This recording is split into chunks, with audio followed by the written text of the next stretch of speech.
السلام علیکم، بسم اللہ الرحمن الرحیم۔ دوستو ناظرین، حضرت عمر بن عبدالعزیز کا دور خلافت میں آج روشنی ڈالیں گے۔ تو ویڈیو شروع کرنے سے پہلے ہماری گزارش ہے کہ ہمارے چینل کو سبسکرائب کریں، لائک کریں اور بیل آئیکن کے بٹن پہ کلک کر دیں۔ تو دوستو، جب حضرت عمر بن عبدالعزیز نے خلافت کی بھاگ دوڑ سنبھالی تو ملک میں اموائی مارشل لا کا نافذ تھا۔ لسانی عصبیت، نسلی تفرقہ اور موراثی حکومت جیسے بتوں کی پوجا ہو رہی تھی۔ وہ بت جو کہ سید الانبیاء صلی اللہ علیہ وسلم نے پاش کر دیے تھے، دوبارہ تعمیر ہو چکے تھے۔ بیت المال خلیفہ کی ذاتی ملکیت بن چکا تھا۔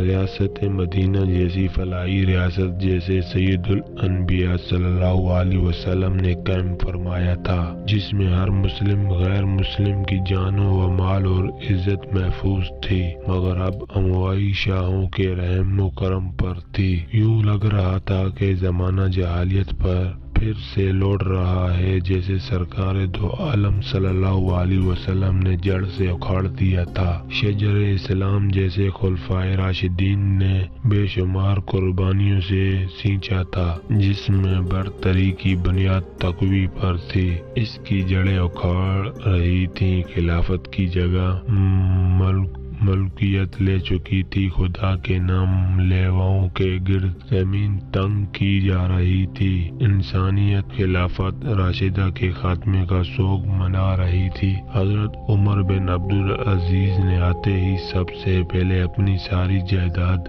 سرکاری خزانے میں جمع کروا دی، انسانیت کو خلافت راشدہ کی یاد دلا دی، ظلم اعمال کو معزول کر کے نیک پرسا اور تقی حضرات کو عہدوں پہ بٹھا دیا۔ اسلام کی پھر سے وہی شان و شوکت اور جاہ و جلال بحال ہو گئی۔ بیت المال کو خلیفہ کی ملکیت سے نکال کر عوامی ملکیت میں دے دیا، موروثیت کے بجائے قابلیت اور خدا خوفی کے ترجیح دی جانے لگی۔ پوری ریاست میں امن کا بول بالا ہونے لگا۔ آپ نے زکوٰۃ کا نظام قائم کیا اور ظلمانہ ٹیکسوں سے عوام کی جان چھڑائی۔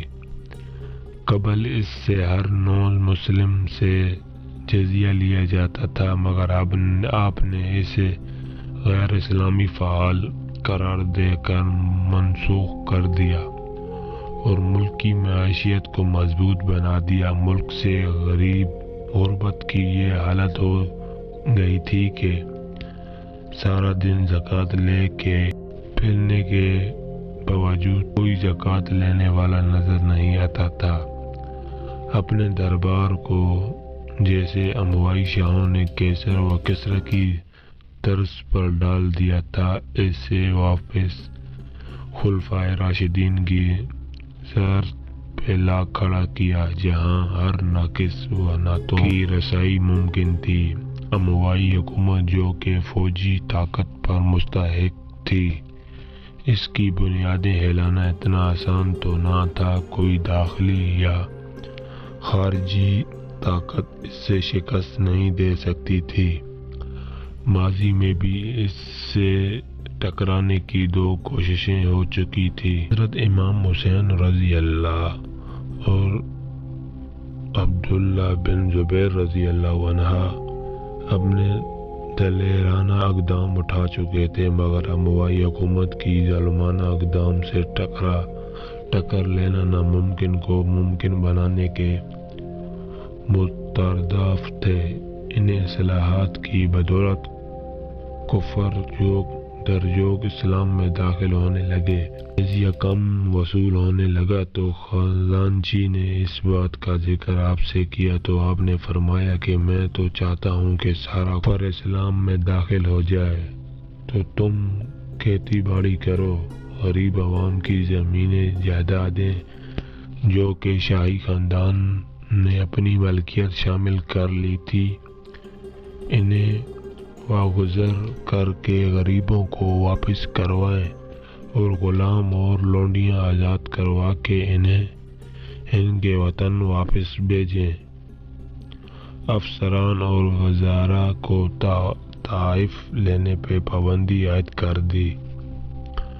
پوری ریاست میں یکساں طور پر قانون کا نافذ کیا، جس امیر غریب کو یکساں طور پہ لاگ انصاف ملنے لگا۔ جس کی لاٹھی اس کی بھینس کا قانون اپنی موت آپ مر چکا تھا۔ خلیفہ اور دیگر اعمال کی ایک مزدور کے مساوی تنخواہ مقرر کی۔ آج میرے دیس کے حالات بھی ہمواری شہنشاہیت سے مختلف نہیں ہیں۔ یہاں بھی سیاسی، مذہبی اور لسانی دہشت گردی عروج پہ ہے۔ بڑی مچھلی چھوٹی مچھلی کو کھا کے ڈکار مار جاتی ہے، مگر کوئی پوچھنے والا نہیں ہوتا۔ اسلام پسندوں کے گرد ہر طرح کی ریاستی پابندیوں کا نافذ ہے۔ اسلام کے نام پہ بننے والی ریاست پاکستان میں اسلام کا نام لینا ہی سب سے بڑا جرم ہے۔ انصاف کے لیے عدالتوں کا چکر کاٹ کاٹ کر 3 نسلیں اپنی عمر گزار دیتی ہیں۔ غریب آدمی کا جمع پونجی لٹ کر بھی انصاف سے محروم رہتا ہے۔ امیر امیر تر اور غریب غریب تر ہوتا جاتا ہے۔ یہاں بھی انسانیت بلک بلک کر کسی عمر بن عبدالعزیز کو پکار رہی تھی، جو ان کے زخموں پر مرہم رکھ سکے۔